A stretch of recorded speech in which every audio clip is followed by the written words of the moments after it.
네, 매주 주말 여러분을 찾아뵙고 있습니다. 안녕하세요. 한밤의 기막힌 투자, 주말 방송의 진행을 맡은 아나운서 박지연입니다. 저희 방송은 요즘 개인 투자자분들에게 핫한 미국 주식, 미국 ETF, 해외 선물에 대한 기초부터 심화 교육까지 또 해외 글로벌 증시 이슈에 대해서도 자세하게 안내해드리고 있습니다. 자, 그럼 오늘 미국 주식과 해외 선물에 대해 다뤄주실 김보낸 칼리의 칼리 전문가님 만나볼게요. 전문가님 안녕하세요. 네, 안녕하세요. 반갑습니다. 네, 먼저 지금 모의 투자 대회 진행 중이라고 들었는데 자세한 리뷰 좀 먼저 부탁드립니다. 네, 벌써 지금 일단은 모집하고 지금 일단 좀 마감 시점까지 일단 또 다가왔는데 뭐 마감이어도 여러분들 지금 방송 보시는 분들 톡방 참여를 해주신다라고 하면 커뮤니티방 참여를 해주시면 거기에 따라서 일단은 좀 무료로 입장에서 어떻게 진행이 되는지 그리고 교육이 중간 단계에서부터 일단 이루어진다라고 하지만서도 거기에 따라서 좀 기초적인 내용들 보강하면서 계속적으로 이어지다 보니까 자, 지금 사실 대회 기준으로는 신청 내용 자체가 끝났다라고 하지만서도 여러분들 그냥 무료로 참여하실 수 있게 열어드리고 있으니까 많은 시청 부탁드리고요. 벌써 지금 일단은 지금 7거래 1차 어떻게 보면 교육까지 맞춰서 진행하고 있습니다. 그만큼 좀 기초적인 내용들 가져가면서 지금 현재 이번 주까지 한번 좀 잘 지내봤었고요. 그 결과 교육했었던 내용들 접목시켜서 우리 야간에 실전에 대한 내용 자체 우리 모의투자 대회 기준으로 제가 일단은 가져갔었던 타점이나 내용들 자체가 승률이나 이런 부분들 수익성 굉장히 좀 좋게 나왔었던 한 주였습니다. 그만큼 뭐 좋을 때도 있고 안 좋을 때도 있는 이 시장에서 어쨌든 우리가 지금 현재 노려볼 수 있는 좋은 타이밍 그리고 방향성 데이 트레이딩 관점 이런 부분들 많이 알고 싶다 하시는 분들은 우측 하단에 QR코드 참여를 해주시면 제가 거기에서 중요한 내용들 그리고 우리가 꼭 알아야 되는 부분들 짚고 넘어갈 수 있으니까 많은 참여 부탁드리도록 하겠습니다.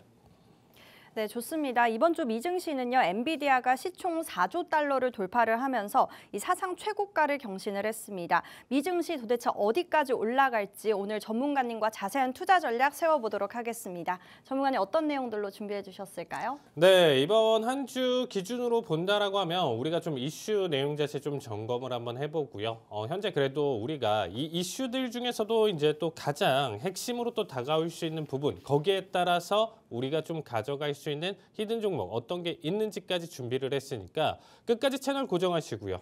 거기에 대한 히든 종목을 안다라고 하더라도 정확한 진입 청산, 타점 이런 부분들 자체가 굉장히 좀 중요하죠. 우리가 뭐 삼성전자나 뭐 SK 하이닉스 뭐 지금 올라가고 어떻게 가져가는 건 알겠지만 결국에는 우리가 진입보다는 가장 청산에 대한 내용 자체가 가장 또 중요하다 이렇게 좀 전달드리고 싶습니다. 그래서 그런 부분들 우리가 제가 설명을 좀 많이 드리고 있으니까 참여 그리고 지금 내용 자체 끝까지 고정해서 봐주시고요.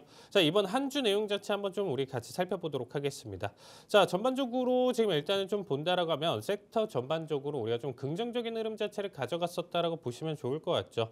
M7 기준으로는 테슬라 빼고는 나머지 전반적인 반등 흐름 자체 가져가고 있고 특히나 대장격으로 가져갈 수 있는 엔비디아 그리고 브로드컴 상승 흐름 자체 굉장히 좀 크게 이어졌었던 시장 흐름이었습니다. 그 외쪽으로 본다라고 하면 오라클 그리고 팔런티어마저도 강한 상승 흐름 자체를 보여줬었던 한 주였고요. 자, 섹터 기준으로 본다라고 하면 뭐 약세 내용 자체 본다라고 했을 때 컨슈머 디펜시브에서 일단은 조금 약세를 많이 보여주고 있는 상태죠. 그래도 뭐 마이너스 1% 섹터 기준으로는 그렇게까지 큰 영향을 끼치지는 않습니다. 최근 상승 대비 기준으로 좀 건강한 조정이다. 지금 워낙 아나운서님이 오프닝 때 얘기하셨던 것처럼 시장 자체가 워낙 강세예요. 그러다 보니까 강세 흐름에서 빅테크만 가져간다라고 하더라도 수익을 계속적으로 볼 수 있는 시장이다 보니까 오히려 지금 현재 경기 방어주에 대한 내용 자체 두려움으로 좀 소극적인 투자나 내용 자체를 좀 지양하고 지금 현재 공격적인 투자 성향이 강했었던 한 주였다 이렇게 정리해 드리도록 하겠습니다. 네, 이번 주에도 원자재, 구리 등 이 높은 상승률을 보여주신 우리 칼리 전문가님인데요. 전문가님과 함께 자세한 투자 전략, 가격 전략 세워보고 싶다 하시는 분들은요. 하단에 QR코드 인식해서 들어와 주시면 되겠습니다. 자, 그럼 이제 이번 주 글로벌 증시 이슈 정다영 캐스터 통해서 알아봅니다. 네, 이번 주 주요 글로벌 이슈 짚어보겠습니다. 첫 번째는 트럼프 대통령 관세 통보 8월 1일이 데드라인입니다. 트럼프 대통령은 현지 시간 7일과 9일 한국과 일본, 브라질 등 총 14개국 정상에서 관세 부과를 공식 통보하는 서한을 발송했습니다. 8월 1일부터는 한국산 모든 제품의 25%, 브라질산 제품에는 무려 50% 관세를 부과하겠다고 밝혔습니다. 트럼프 대통령은 한국이 미국과의 무역에서 상호주의를 지키지 않았다고 주장하면서 이 모든 한국산 제품에 비존 관세와 별도로 25% 상호 관세를 적용하겠다고 밝혔지만 협상의 의지는 남겨뒀습니다. 브라질에는 한층 더 강력한 조치가 예고됐고 이 밖에 일본과 말레이시아 등 12개국에도 관세율을 조정한 서한이 발송됐습니다. 유럽연합과 인도에 대한 서한은 아직 공개되지 않았는데요. 미국 내부에서는 양국과의 협상이 일부 진전을 보이고 있어 이 관세 부과를 유예할 수 있다는 관측도 나오고 있습니다. 관련한 자세한 내용 칼리 전문가님과 알아보도록 하겠습니다. 다음으로는 금리 인상 또는 인하, 의견 대립 커진 FOMC 회의록입니다. 현재 시간 9일 공개된 FOMC 의사록에 따르면 이 19명의 위원 중 대부분은 당장 금리 인하를 지지하지 않는 입장을 취했습니다. 반면 7월 회의에서는 금리 인하를 검토할 수 있다고 언급한 인사가 2명 존재했는데요. 파월 의장의 신중론에 맞서 인하 가능성을 공식적으로 제기한 첫 사례로 해석됩니다. 이번 회의에서는 관세 인상이 인플레이션에 미치는 영향을 두고 이 위원들 간 견해차도 뚜렷했습니다. 대다수는 관세가 지속적인 인플레이션 압력을 유발할 수 있다는 점을 우려하면서도 이 소수는 일시적인 가격 상승에 그칠 것이라는 판단을 했습니다. 이는 트럼프 대통령의 관세 확대 정책과 금리 인하 요구가 연준의 방향성과 충돌하고 있음을 보여줍니다. 트럼프 대통령은 파월 의장을 너무 늦은 사람이라고 비판하기도 했습니다. 시장도 연준의 신중한 기조를 반영하고 있는데요. 관련해서 향후 금리 전망과 채권금리 흐름을 칼리 전문가님과 알아보도록 하겠습니다. 세 번째로는 엔비디아 시총 4조 달러, 머스크 신당 창당 등 주요 글로벌 이슈입니다. 현재 시간 9일 미국 반도체 기업 엔비디아가 장중 시총 4조 달러를 돌파하며 전 세계 모든 기업 중 처음으로 이정표를 찍었습니다. 엔비디아는 GPU 시장 점유율 80%, 5년 사이 주가는 157배에 오르며 AI 시대의 상징으로 자리 잡았습니다. 반면에 테슬라는 일론 머스크 CEO의 아메리카당 창당 선언 이후 장중 8% 가까이 급락하며 이 시총 약 93조 원이 증발했습니다. 머스크가 트럼프 대통령의 감세 법안에 반대하고 이 정치에 깊이 개입하겠다고 선언하자 시장에서는 CEO 리스크가 본격화됐다는 평가가 나오고 있습니다. 또한 여름의 블랙 프라이데이로 불리는 아마존의 프라임데이도 부진한 출발을 보였습니다. 이는 소비자들이 긴축 소비로 돌아섰다는 강력한 신호로 향후 미국 경제는 물론 한국을 비롯한 수출국들의 경기에도 영향을 미칠 수 있는 사안입니다. 관련한 자세한 내용은 칼리 전문가님과 알아보도록 하겠습니다. 마지막으로는 본격 실적 시즌 전 마지막 휴식기, 그럼에도 주목할 만한 기업은입니다. 먼저 배터리 스타트업 이노빅스입니다. 이노빅스는 2025년 2분기 예비 실적에서 매출 750만 달러를 기록하면서 자체의 가이던스를 상회했고 전년 동기 대비 무려 98% 증가했습니다. 이노빅스는 실리콘밸리를 기반으로 한국과 일본, 말레이시아에서 생산 인프라를 확장 중에 있습니다. 다음은 델타항공입니다. 델타는 2분기 조정 EPS와 매출 모두 시장 전망치를 상회했습니다. 특히 프리미엄 좌석 부문 매출이 5% 증가하며 수익성 향상에 기여했습니다. 3분기 가이던스도 시장 기대를 웃돌았는데요. 델타는 9월 매출 최대 4% 증가할 것으로 전망하고 있습니다. 이 소식에 델타 주가는 장중 12% 이상 급등하며 강세를 보였습니다. 한편 가공식품 기업 코나그라 브랜드는 아쉬운 실적을 발표했습니다. 4분기 EPS와 매출 모두 애널리스트 예상치를 밑돌았는데요. 이 여파로 코나그라 주가는 실적 발표 직후 1.8% 하락, 올해 들어 26%나 하락했습니다. 이외에도 주목할 만한 기업 어떤 것들이 있는지 칼리 전문가님과 자세히 알아보도록 하겠습니다.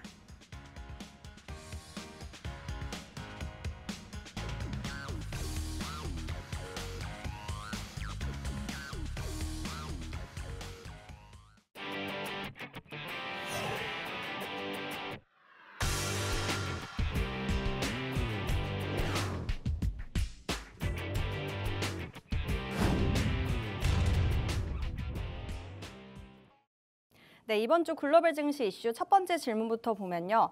트럼프 대통령이 한국을 포함한 14개국에 8월 1일부터 최대 50%에 달하는 고율 관세를 예고를 했습니다. 이 한국산 전 제품에는 25%의 상호 관세가 적용될 예정이고요. 또 미국 내 생산 유도와 정치적 압박까지 지금 겹친 상황인데요. 전문가님, 이런 관세가 수출 기업과 또 시장에 어떤 영향을 끼칠까요? 자, 일단은 당연히 뭐 실질적인 부분, 시장적인 측면에서 본다라고 하면 아나운서님, 이렇게까지 관세를 부과를 한다라는 것 자체가 소비자로 전가가 될 수밖에 없는 상황이라고 보시면 될 것 같습니다. 그만큼 지금 현재 여러분들이 시장 상황을 생각해 봤을 때 우리가 4월 달이랑 지금 어떻게 보면 2차전으로 들어온 상황이죠. 4월 달에 이제 관세에 대한 공포, 내용 자체를 심어주고 나서 갑자기 이제 좀 내용이나 이런 부분들이 좀 바뀐 타코식 정책을 가져가면서 시장 자체를 오히려 신고가를 갱신하게 만들었습니다. 정말 트럼프 대단하다. 이런 얘기를 좀 강조드리고 싶은데 이제는 어떻게 보면 여러분들 2차전이에요. 4월 기준으로 이제 8월 달 혹은 지금부터일 수도 있습니다. 2차전인데 우리가 일단은 좀 생각해 볼 필요가 있는 부분 중에 하나가 뭐냐면 지금 4월 달 같은 경우는 가장 초창기에 예고를 하고 어떻게 보면 관세를 부과하겠다라고 얘기를 했었잖아요. 네. 그때 당시에 어떠한 내용 자체가 있었냐면 기업들이 굉장히 이 부분에 대해서 공포를 같이 느끼고 사실 앞으로의 방향성이 이런 식으로 타코식으로 돌릴 거라는 거는 사실 생각을 못 했겠죠. 초반까지만 하더라도. 근데 그래서 그때 당시 소매 판매 지표가 엄청나게 뛰었었어요. 무슨 말이냐면 기업들이 원래는 내가 지금 이 어떤 물건이 있어요. 뭐 시계라고 할게요. 시계라는 물건을 파는 어떤 회사가 보통은 이제 수입을 해서 이렇게 좀 가져오는 내용에서 보통은 이제 100개 정도씩 뭐 쟁여놓고 우리가 재워놓고 이렇게 좀 가져간다라고 하는데 그때 당시에는 이제 관세 부과 이거 뭐 140%도 부과를 할 수도 있고 80% 50%막 중구난방으로 각 국가마다 이렇게 상호관세를 가져가다 보니까 그때 당시에 어땠냐면 더 오버해서 시켰겠죠. 이렇게 되면 이거 나중에 비싸게 사야 되는데 원래 1,000원씩 들어오는 물건 자체가 1,200원, 1,300원으로 들어오는데 이거 문제될 수 있는 거 아니야. 만약에 이 부분 자체가 우리가 문제를 안 일으키려면 소비자한테 가격을 그만큼 전가를 시켜야 되는데 그러면 소비자들은 말도 안 되게 올라와 준 가격을 가지고 나 안 사. 이거 안 사고 대체품 살래. 이래버리면 물건도 안 팔리고 망할 수가 있잖아요. 그래서 오히려 축적을 좀 해놓고 일단 초반에는 눈치 보기로 같은 가격에 올렸겠죠. 그래서 관세 부과가 됐든 말든 일단 재고 소진까지는 그래도 현 가격을 유지하자. 그래서 기업들이 우리가 그때 당시에 보셔서 아시겠지만 가격 전가가 이루어지지 않았어요. 그래서 인플레이션의 급등이나 내용 자체가 없었죠. 근데 잘 생각해 보시면 이제는 2차전을 돌입했는데 벌써 지금 현재 4개월, 5개월 지난 시점에서 판단을 해본다라고 하면 기업들이 그만한 재고를 쌓아놓기는 좀 힘들겠죠.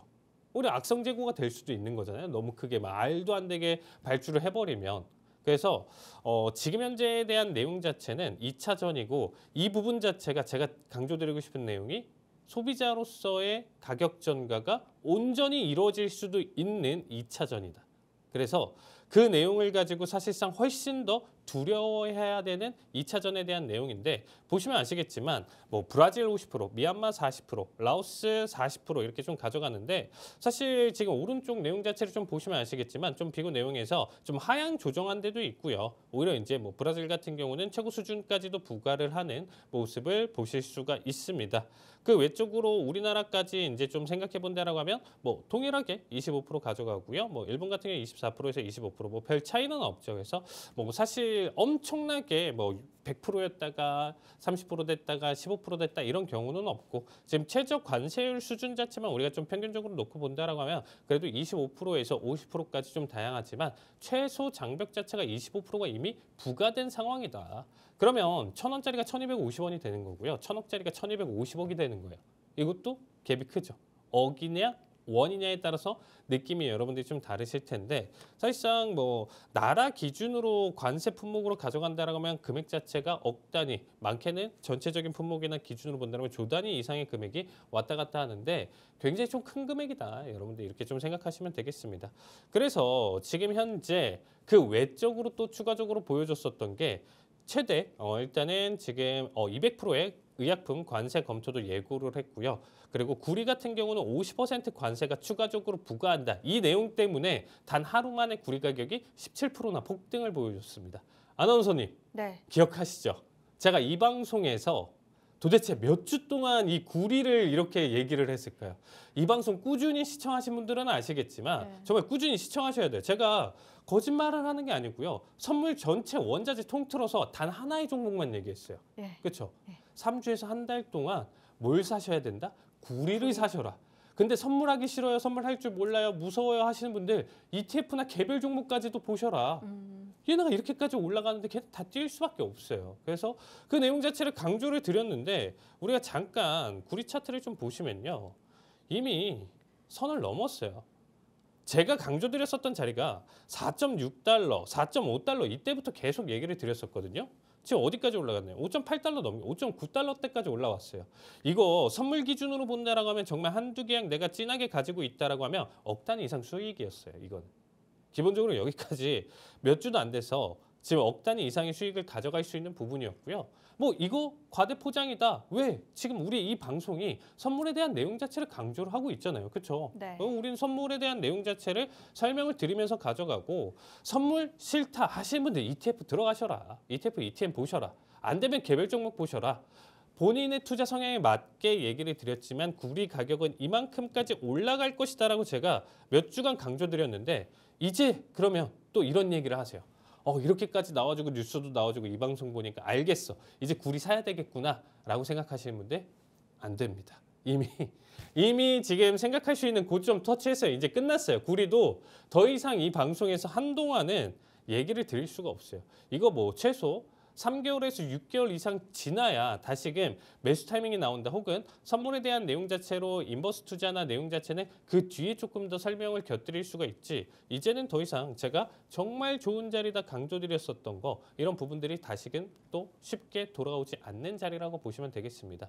자, 제가 거짓말을 하는지 안 하는지는 지금 이 방송 자체가 너튜브로 그대로 편집 없이 올라오고 있기 때문에 날짜 기준으로 토요일마다 체크를 하셔서 거의 한 달 이전까지 한번 마지막 부분에 한번 좀 봐주시면 좋을 것 같아요. 구리 강조를 굉장히 좀 드렸습니다. 이제는 안 된다. 그래서 지금 가지고 계신 분들은 지금 뭐 급락을 한 상태는 아니에요. 대신에 여기가 현자리가 고점이다라고 여러분 판단하시면서 전체 엑시트 하시면서 일단은 관망하시는 거 좀 추천드리고요.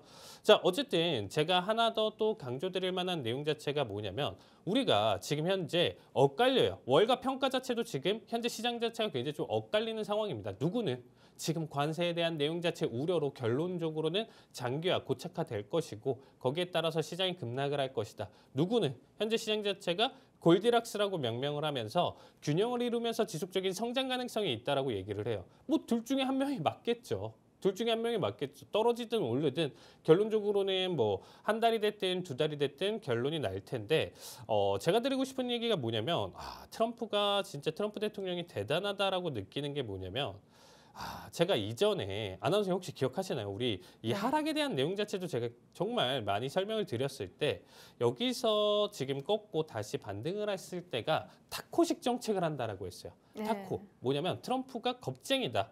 말은 강하게 하는데 실질적으로는 깨갱 하면서 오히려 내용 자체를 다시금 연장을 시키던가 유예를 시키던가 이런 정책을 많이 펼쳤습니다. 그래서 뭐 140% 하겠다가 중국에서 지금 현재 히토로 잠그니까 중국 왜 그래? 먼저 다가가서 협상을 하고 지금 우리 사이 좋다 이렇게 얘기하는 게 말이 되나요? 뭐 사실 파월한테도 그런 얘기를 했었죠.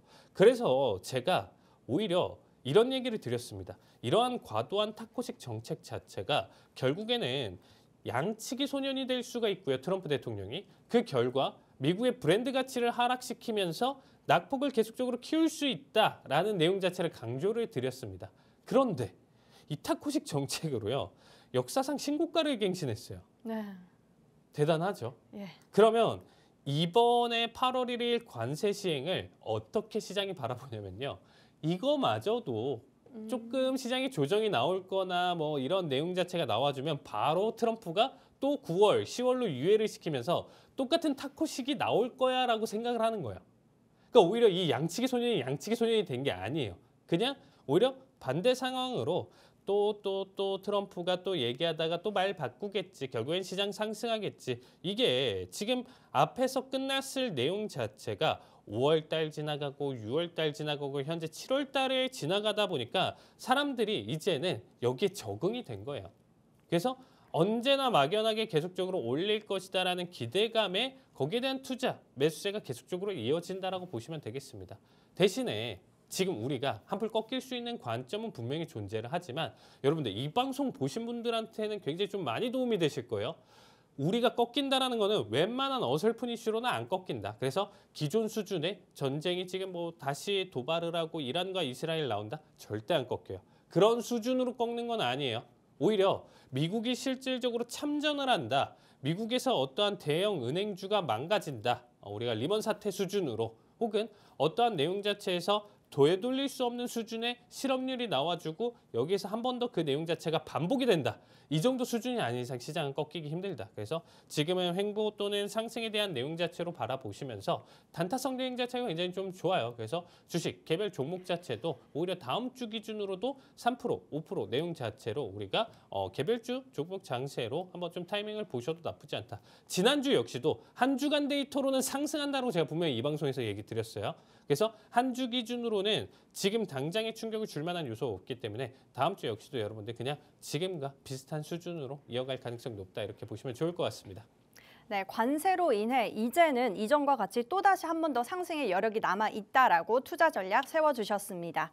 네, 다음 질문으로 보면요. 공개된 FOMC 의사록에 따르면요. 대부분 위원들이 이 금리 인하에 신중한 입장을 보였는데요. 근데 또 일부는 올해 인하 자체가 불필요하다라고 말을 했습니다. 반면 월러 이사와 또 보우먼 부의장이 7월 인하 가능성을 또다시 시사를 하면서 내부에서도 지금 엇갈리는 흐름이 나오고 있는데요. 전문가님, 이번 의사록 내용을 바탕으로 향후 금리 전망과 또 채권 금리 흐름 어떻게 보실까요? 제가 FOMC는 나올 때마다 계속적으로 강조를 드리고 있는 것 같아요, 여러분들. 네. 뭐냐면 제가 이거 작년부터 계속 얘기를 했어요. 올 상반기는 그냥 고정, 그냥 계속 금리 동결이고 하반기부터 시작하는데 그럼 하반기에서 아나운서님 이거예요? 우리가 지금부터 해서 하반기라고 또 생각해 볼 수 있잖아요. 네. 그럼 12월까지 기준으로 하반기인데 잘 생각해 보시면 4번밖에 안 남았어요. 근데 2번 한대요. 점도페이도 계속 그 내용 자체는 그래도 올해 꾸준히 강조를 했었습니다. 갑자기 뭐 한 번이나 제로로 줄진 않았어요. 그럼 4번 중에 2번을 금리 인하를 해야 되는데 언제부터 시작할까요? 하반기? 그렇죠. 지금 네. 이 하반기 이 4번에 대한 내용 자체인데 정책 결정을 한다라고 하면 여러분들 4번이다라고 하면 순서를 앞에 2개를 그냥 무조건 지우고 하면 뒤에가 정책 결정이 아니죠. 자동이죠. 그냥 2번 금리 인하가 그러면 연말에 그냥 연속적인 금리 인하다 끝이에요. 뭐냐면 적어도 이 한 번이 굉장히 중요해요. 7월이냐 9월이냐 스타트를 언제 끊냐에 따라서 예. 또 묵혀놨다가 한 달이든 뭐 2달이든 묵혀놨다가 마지막에 한 번에 더 카드를 쓸지 안 쓸지 그게 정책 결정이죠. 그러니까 뻔한 결정을 할 필요는 없겠죠. 이번에 만약에 금리 인하를 하고요. 당장에 9월에 금리를 하면 연말 내내 2번은 금리 인하를 안 하겠다라는 거예요. 그러면 여러분들 잘 생각해 보시면 우리가 이 결정이라는 내용 자체의 정책 결정에서 이렇게 뻔한 데이터로 주지는 않습니다. 그러니까 하고 싶은 얘기는 지금 7월에 고민하는 게 당연히 맞다라는 거예요. 7월에 할래, 9월에 할래 이 둘 중에 하나는 해야 되는데 둘 중에 하나를 해야 되는데 언제를 할지. 그래서 9월로 또 픽스를 잡는 것도 너무 뻔하고요. 그래서 7월, 9월에 대한 내용 자체가 계속적으로 이어진다. 이 정도로만 생각하시면 될 것 같고 내용 자체는 사실상 그렇게까지 변화는 없는데 우리가 요거 내용 한 번만 좀 살펴볼게요. 5월달 회의랑 6월달 회의 기준으로 좀 본다라고 하면 5월은 그냥 당연히 동결 유지 강조였었지만 지금 인하 검토 언급한다. 어쩔 수 없다. 4번 카드에서 지금 4번 중에 2번의 지금 내용 자체를 쓰는데 7월도 같이 고려를 하면서 지금부터 얘기가 나와줘야 그래도 9월도 할까 말까다 여러분들. 그래서 이 내용 자체는 좀 당연하다. 나머지 기준으로 좀 본다라고 하면 노동시장에서 좀 일부 약화 징후를 좀 주목을 하고 있다 정도로 좀 보시면 될 것 같고요. 뭐 인플레나 내용 자체에서 고착화 우려가 있었지만 지금 현재 기준으로는 다소 진정. 그래서 조금 더 우리가 조기금리 인하에 대한 내용 자체는 아니지만서도 우리가 좀 생각했었던 것보다도 조금 더 빠른 템포의 금리 인하는 분명히 가져갈 가능성도 있다. 여러분들 이 내용 자체는 이제는 좀 열어두시면 좋을 것 같아요. 제가 올해 내내 이 방송을 진행을 했었을 때 단 한 번도 FOMC 내용 자체에서 기대하지 마셔라. 무조건 동결이다. 동결이고 동결 이후에 대한 내용 자체에서 방향성이 어떻게 될지 정도만 체크를 해볼 필요는 있는 거지 기대도 하지 마셔라. 맞춰라라는 얘기를 드렸는데 이제는 7월도 엇박자로 금리 인하 가능성이 있다 보니까 여기에 따라서 여러분들 맞춰서 대응하실 필요가 있고요. 어떻게 대응하는지 궁금하신 분들은 이 방송을 꾸준히 참여를 하시던가 QR로 참여를 하시던가 이렇게 해주시면 제가 그 부분에 대한 내용 자체 멘트를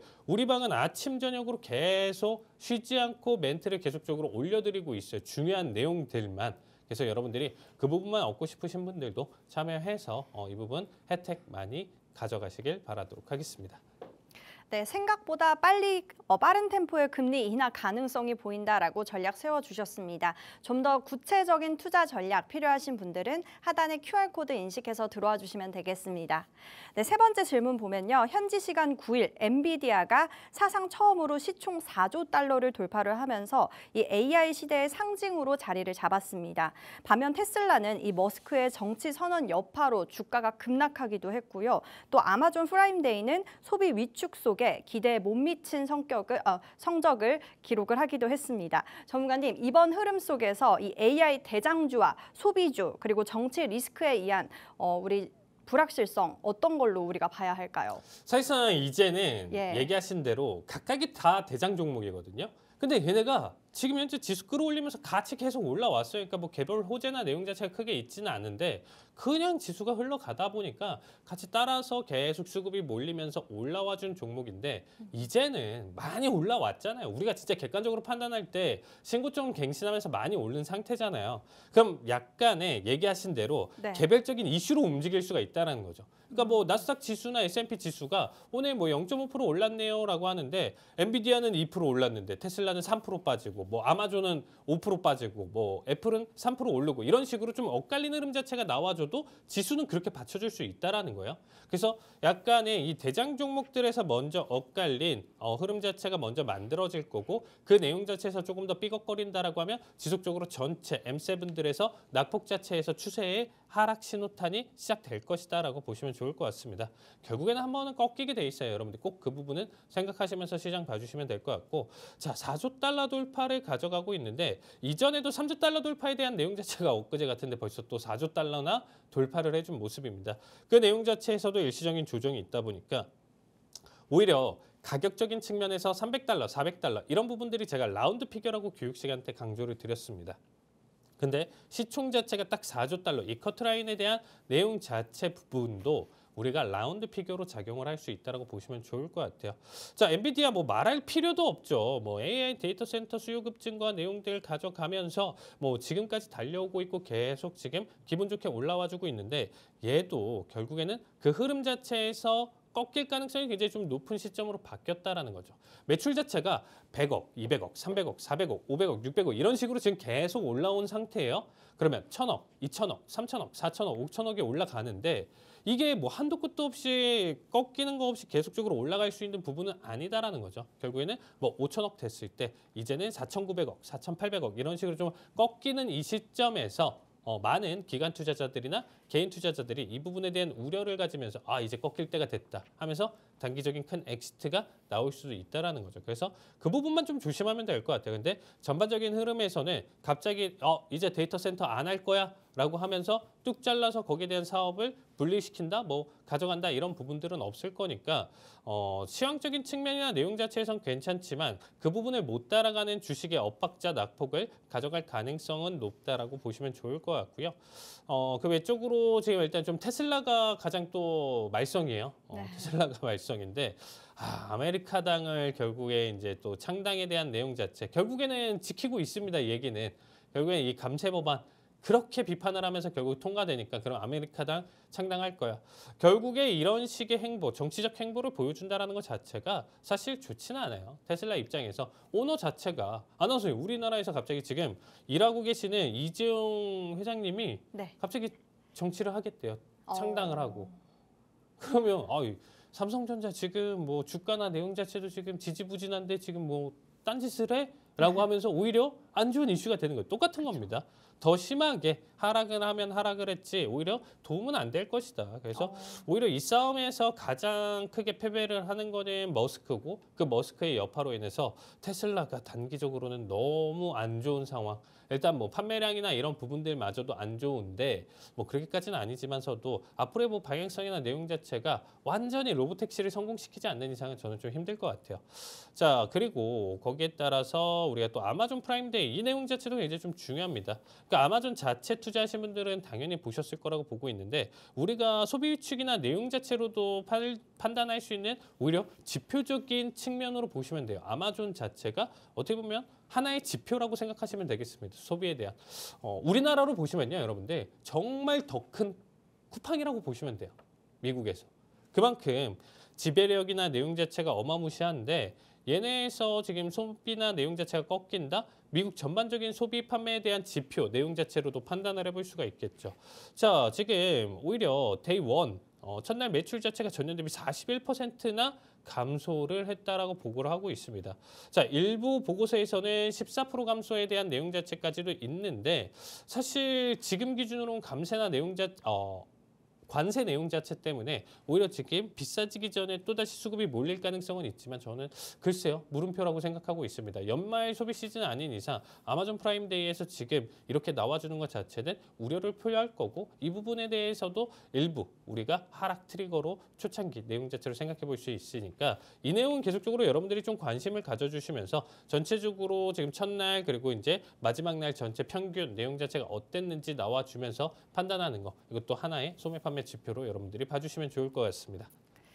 네, 전체 지수 지금 현재 고점인 만큼 뭐 엔비디아, 테슬라 등 단기적인 조정이 있을 수 있으니까 우리가 좀 유의해 보자라고 정리를 해주셨습니다.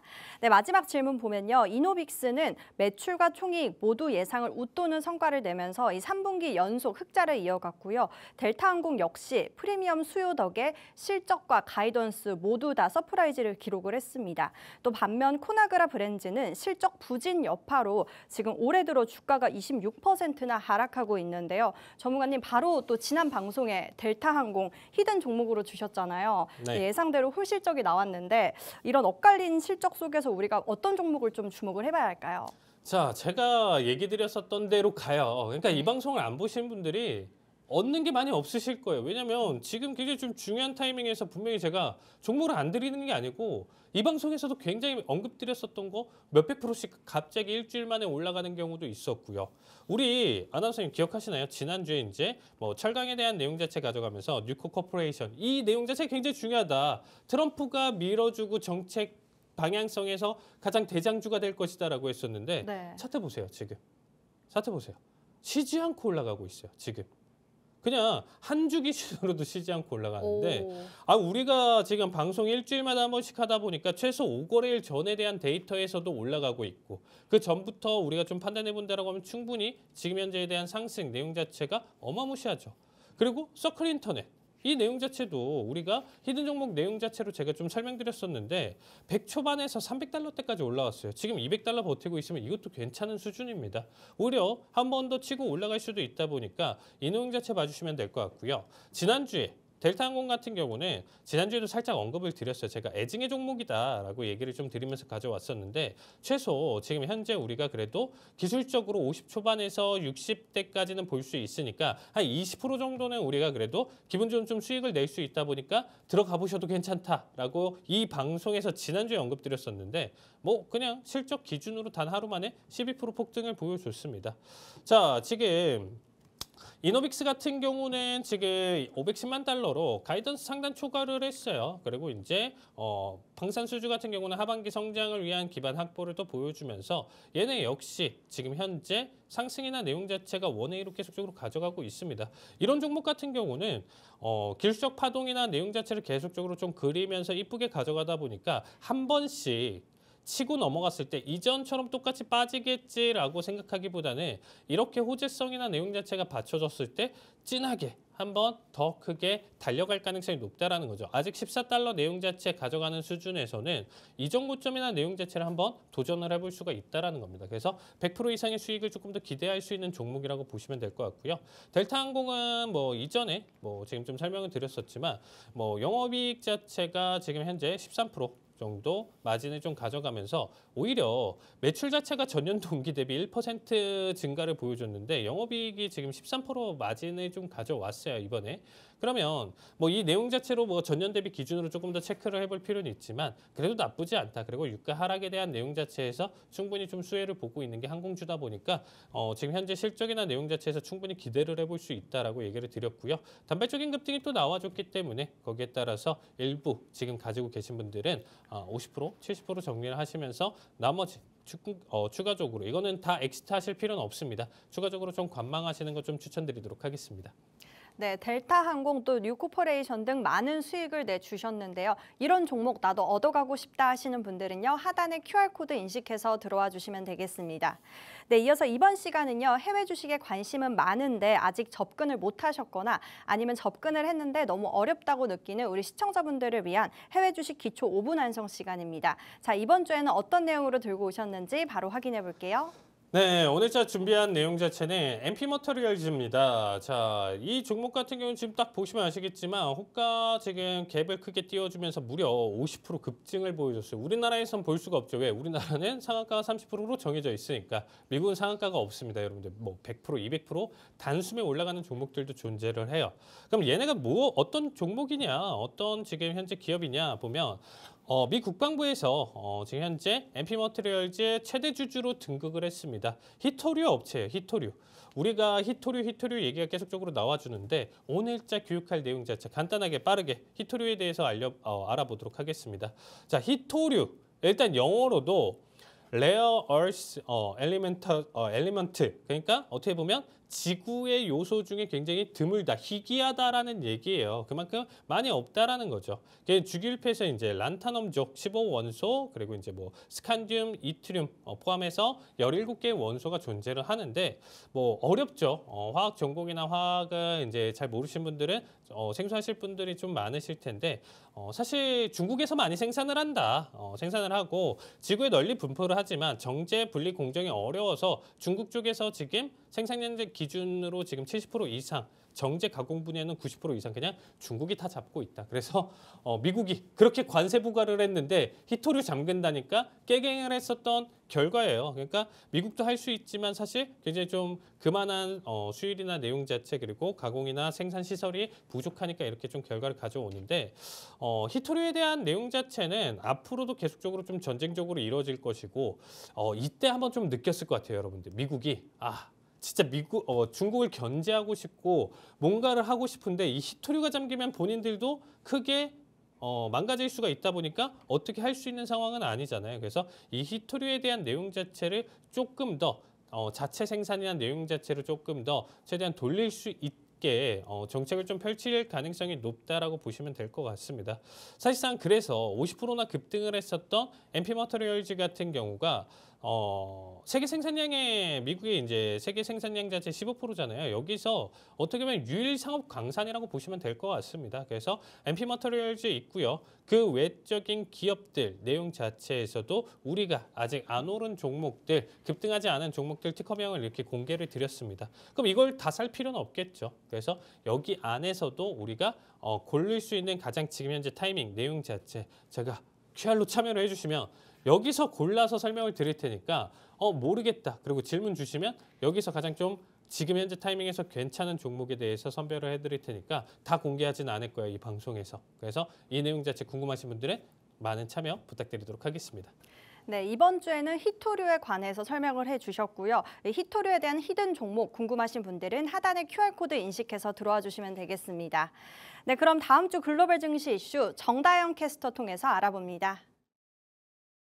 다음 주 주요 글로벌 이슈 일정 짚어보겠습니다. 화요일은 중국 GDP와 6월 주요 실물 지표가 줄줄이 발표됩니다. 2분기 GDP 성장률은 전년 대비 5.4%, 산업 생산은 5.8% 증가로 예고되어 있으며 이 소비 회복세도 확인 포인트입니다. 수요일은 미국의 PPI와 산업 생산, 모기지 신청 건수 등 물가와 경기 흐름을 동시에 점검할 수 있는 날입니다. 이 영국은 6월 CPI 발표로 물가 정점 여부가 주목되고 있습니다. 목요일엔 미국 소매 판매와 실업 지표, 그리고 필라델피아 여는 제조업 지수가 핵심입니다. 민간 소비와 고용 흐름, 이 제조업 심리가 모두 한꺼번에 드러나는 만큼 시장 반응도 클 것으로 예상되고 있습니다. 마지막으로 금요일 주택 시장 관련 지표들이 줄줄이 쏟아집니다. 이 미국의 건축허가, 주택 창고 건수, 이 미시간대 소비심리 지수 등 부동산과 소비심리를 동시에 진단하게 됩니다. 특히 인플레이션 기대치가 어떻게 움직였는지가 시장 기대와 맞물려 있을 수 있어 주목되고 있습니다. 이번 주는 글로벌 금융시장의 방향성을 좌우할 이벤트들이 집중된 한 주인데요. 관련한 자세한 내용 칼리 전문가님과 알아보도록 하겠습니다. 다음으로는 주요 기업 실적 일정입니다. 먼저 7월 15일 화요일 미국 대형 금융주들의 대표 주자들이 실적 시즌의 포문을 엽니다. JP모건이 주당 순이익 4.46달러, 시티그룹 1.64달러, 웰스파고는 1.41달러를 예상하고 있는데요. 이들 실적은 미국 금융시장의 대출과 자산운용 수요 흐름을 가늠하는 바로미터가 될 전망입니다. 수요일엔 실적 라인업이 더욱 화려합니다. 먼저 헬스케어 대장주 존슨앤존슨, 그리고 미국 2대 은행 중 하나인 뱅크 오브 아메리카가 실적을 발표합니다. 또한 골드만삭스, 모건스탠리 등 스위스 명품 그룹 리치몬드 등 다양한 업종들의 핵심 기업이 이날 실적 발표를 좌우할 전망입니다. 목요일에는 빅테크와 글로벌 제조업체들이 전면에 나섭니다. 전 세계 반도체 파운드리 1위 TSMC가 실적을 발표하고요. 넷플릭스도 신규 가입자 수와 광고 매출 성과에 시장 관심이 집중되고 있습니다.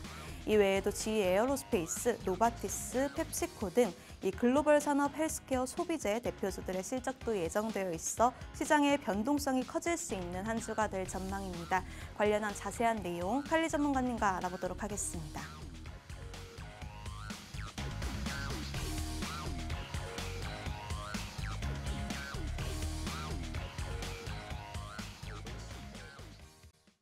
네, 다음 주 증시 이슈 첫 번째 질문부터 보면요.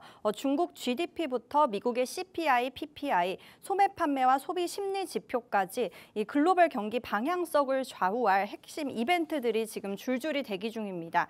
특히 금리와 또 인플레이션, 소비 흐름에 따라서 이 시장의 변동성이 커질 것으로 예상이 되는데요. 전문가님, 다음 주 증시 흐름과 또 우리가 주목해봐야 할 지표 어떤 것들이 있을까요? 가장 우리가 지표나 내용 자체로 본다라고 하면 너무 많죠. 이 CPI, PPI 당연히 얘네는 다 봐야 되는데 얘네를 보고 나서의 또 추가적으로 움직임으로 우리가 또 체크해 볼 필요 있는 거는 일단 대장격인 채권금리입니다. 1순위는 채권금리예요. 그래서 지금 미국채 10년물 내용 자체가 어떤 식으로 방향성을 가져가냐, 물가가 지금 높게 나오냐 낮게 나오냐, 지금 예상치 부근대 나오냐에 따라서 연준이 그러면 7월 달에 금리 인하를 할 것이냐 안 할 것이냐에 따라서도 또 갈릴 거 아니에요. 그래서 여기에 따라서 지금 일단은 내용 자체로 우리가 좀 살펴보면 4.3%, 4점 내용 자체 지금 4.36%를 지금 가져가고 있는 상황이잖아요. 그래서 이 내용 자체에서 우리가 가장 크게 우려할 부분은 급등을 했을 때 얘가 만약에 이제 4.6, 7까지 급등을 하는 결과가 갑자기 나와줄 수 있습니다. 여러분들 CPI, PPI에선 충분히 보여줄 수 있어요. 그래서 얘네가 이만큼까지 올라가는 현 상황에서 우리가 어떻게 대응을 해야 되냐? 이걸 보고 나서 지수는 어떻게 되냐? 무조건 떨어져요. 무조건이라는 표현은 좀 그렇죠. 우리가 생각하기에는 정말 많은 확률로 떨어집니다. 4.78 정도 된다라고 하면 사실상 거의 묻지마 매도 나올 수준이라고 보시면 될 것 같아요. 그래서 시장 자체에서 내가 엑시트할 타이밍, 그리고 이 방송 선물하시는 분들, ETF, ETN 하시는 분들, 인버스 투자나 내용 자체에서 한번 타이밍을 보일 수 있는 게 이번 내용입니다. 왜 이번이 중요하냐? 드디어 금리 인하 앞에서 설명드렸었잖아요. 우리가 4번에 지금 이번 금리 인하 타이밍에서 4번 중에 지금 2번을 가져가야 되는데 7월도 그 후보 안에 있다라는 거예요. 계속 싸우고 있어요. 연준 안에서도 의견이 갈립니다. 그래서 이번 CPI나 PPI가 그 시작점에 대한 내용 자체로 정책 방향성으로 넘어갈 수 있기 때문에 이 내용에 따라서 지금 급등락, 그리고 지수가 우리가 좀 생각했었던 최근 움직임보다 훨씬 더 큰 낙폭으로 빠질 수가 있다 보니까 이 내용 자체 우리가 좀 신경 써서 여러분들이 봐주시면 좋을 것 같습니다. 네, 금리 인하 시기 방향성이 정해질 이 채권 금리를 우리가 주목해 보자라고 정리를 해 주셨습니다. 좀 더 자세한 투자 전략 필요하신 분들 하단에 QR코드 인식해서 들어와 주시면 되겠습니다. 자, 그럼 이제 저희 방송의 마지막 코너입니다. 글로벌 마켓 투자의 하이라이트라고 할 수 있는 해외 선물 기초교육 시간인데요. 국제 유가, 미국채, 유로화와 달러화, 그리고 천연가스, 골드뿐만이 아니라 나스닥과 S&P 500 지수 선물까지 이 상승과 하락에도 우리가 모두 수익을 볼 수 있는 해외 선물인데요. 네, 오늘은 어떤 강의로 들고 오셨는지 바로 확인해 볼게요. 자, 앞에서도 좀 강조드렸었지만 정말 큰 사건이 터지지 않는 이상은 급락은 좀 보기는 어려워요. 급락이 좀 보기는 어려운데 현 가격 시점에서 계속 올라가는 것 자체도 부담이다. 이 내용 자체를 좀 강조드리면서 결국에 그러면 추세가 꺾일 때 어떻게 꺾이는지에 대해서 우리가 좀 간단하게 한번 좀 알아보도록 하겠습니다. 자, 뻔하죠. 아나운서 선생님, 여기를 한번 봐주세요. 네. 여기 내용 자체를 지금 좀 보시면 지금 얘는 하락하는 거를 알고 계시겠죠. 알고 있겠죠. 지금 방송 보시는 분들도 여기가 지금 하락한다라는 알 수 있겠죠. 그러면 내가 어느 지점에서 얘를 하락한다라는 걸 알 수 있을까요? 당연히 이 끝까지 봤다라고 하면 얘 크게 하락했네라고 알 수 있죠. 네. 그러면 조금 더 넘겨볼게요. 이렇게 넘겨보면 얘 하락했다라고 보실 수 있을까요? 아니요. 하락은 어느 정도 했지만 반등도 나오니까 약간 애매하죠. 예. 그 다음에 이렇게 보면 그래도 지금 계속 매도세가 나오니까 하락한다. 이 타이밍에선 또 하락이다라고 판단할 수 있는데 여기에 놓고 보면 이제 중립이죠. 왜냐면 앞에서도 똑같이 이렇게 흘러왔어요. 지금도 이렇게 흘러가면 또 이 수준에서 또 올라오면서 똑같이 그려가겠지. 왜냐면 사람은 계속 앞에 있었던 내용 자체에 적응하면서 보게 되어 있습니다. 그래서 지금은 계속 올라가겠지. 그러면 이 신호에 대한 내용 자체에서 우리가 가장 최꼭대기에서 안다라는 건 거짓말이에요. 이거 얘기하는 사람은 무조건 거짓말입니다. 다른 내용 자체로는 뭐 알 수는 있다라고 하지만 내가 정확하게 최고점 포인트 내용 자체에서 뭐 편차 10% 미만에 대해서 정확하게 안다? 이거는 좀 거짓말이에요. 근데 이 하락에 대한 내용 자체에서 누구나가 다 아는 매도 구간, 동그라미 치는 여기에서 이미 매도를 외치면서 하락하겠구나, 여기서 매도 방향성으로 투자를 하겠다라고 했을 때는 잡힐 가능성이 높다라는 겁니다. 우리가 투자는 정말 타이밍이에요, 여러분들. 타이밍. 그러면 이 내용 자체에서 우리가 1차적으로만 몇 가지만 우리가 좀 체크를 해본다라고 하면 남들보다 그냥 막연히 눈으로만 보는 사람들보다는 빠르게 체크를 할 수 있다는 거죠. 자, 가장 첫 번째, 신호가 지금 현재 하락으로 돌릴 것이다라고 판단할 수 있는 제일 첫 번째는 뭐냐면 5일선의 변곡 지점이에요. 그러면 5일선 내용 자체를 좀 살펴보시면 지금 올라왔다가 꺾이는 지점, 가장 우리가 처음에 노려볼 수 있는 트리거다. 그럼 여기 구간대에서 노린다라고 하면 이미 음봉 여기 하나 나왔을 때 5일선이 지금 올라갔다 꺾였어요. 이 내용까지 보시라는 거예요. 이게 가장 시작 지점이고 두 번째로 판단할 수 있는 근거 자체는 21선의 하락 이탈입니다. 지금 21선의 하락 이탈. 주황색, 어떻게 보면 노란 색깔 지금 표시가 지금 좀 겹치는데 지금 이렇게 지금 마우스 있는데 보이시죠? 여기 커서 있는데 보이시는데 여기를 이탈하고 나서부터 트리거를 잡는다. 이거는 제가 기술적으로 계속적으로 쓰는 방식 중에 하나예요. 굉장히 뭔가 단순해 보이지만 단순한 내용 자체가 굉장히 중요하다는 걸 여러분들이 꼭 알고 계셔야 됩니다. 21선 위에 있냐 언더에 있냐에 대한 내용 자체에서도 내가 지금 현재 방향성을 예측해 볼 수 있으니까 여기 언더 자리값에 놓여져 있을 때는 우리가 그래도 하락에 대한 지금 시작 지점 내용 자체로 판단을 해볼 수 있는 거고 당연히 우리가 본절, 손절 내용 자체를 타이트하게 잡아놓는다라고 하면 여기서 역추세로 다시 21선으로 안착하고 돌파를 한다라고 하면 현재에 대한 방향성이 꺾였으니까 여기서는 투자에 대한 내용 자체를 중지를 할 수가 있겠죠. 그 내용 자체를 중지할 필요가 없다라고 하면 이 관점 그대로 계속 끌고 가는 겁니다. 관점 자체를. 그래서 오늘자 드리고 싶은 얘기는 기본적으로 이평선 기준으로 지금 좀 살펴본다라고 하면 5일선의 변곡, 21선의 이탈 내용 자체가 가장 우리가 살펴볼 수 있는 추세에 대한 전환 지점, 포인트라고 보시면 될 것 같고요. 세 번째로 판단할 수 있는 거는 추세선을 만들어 놓고 나서의 이탈 내용, 그리고 밴드 하락 이탈 내용 자체까지 가져가고 거기에 따라서 뭐 RSI의 다이버전스나 내용 자체까지 책정을 해본다라고 하면 조금 더 우리가 하락에 대한 트리거를 볼 수가 있겠죠. 그럼 마지막으로 지금 좀 보시면 현재 기준으로 5일선의 변곡이 시작되려고 하고 있죠. 보이시나요? 여러분들 보이시나요? 5일선의 변곡이 시작되고 있어요. 21선의 이탈 나오고 나서 들어가도 충분하다. 강조드리고 싶은 건 뭐냐면 한 번에 지금 높다고 꺾인다가 아니고 이런 내용 자체를 근거를 삼아서 여러분들이 꼭 보셔라. 그래서 이 정도 간단한 기술적 분석 내용 자체로도 우리가 시장 대응 가능하니까 이런 부분들 지금 궁금하시면 참여하시면 돼요. 저녁 9시 반에 제가 계속 설명을 드리고 있으니까 많은 참여 부탁드리도록 하겠습니다. 네, 이번 주 피보나치 기술적 분석 교육 진행해 주셨고요. 이 자세한 상승과 하락의 타이밍을 알고 싶다 하시는 분들은요. 하단의 QR코드 인식해서 들어와 주시면 되겠습니다.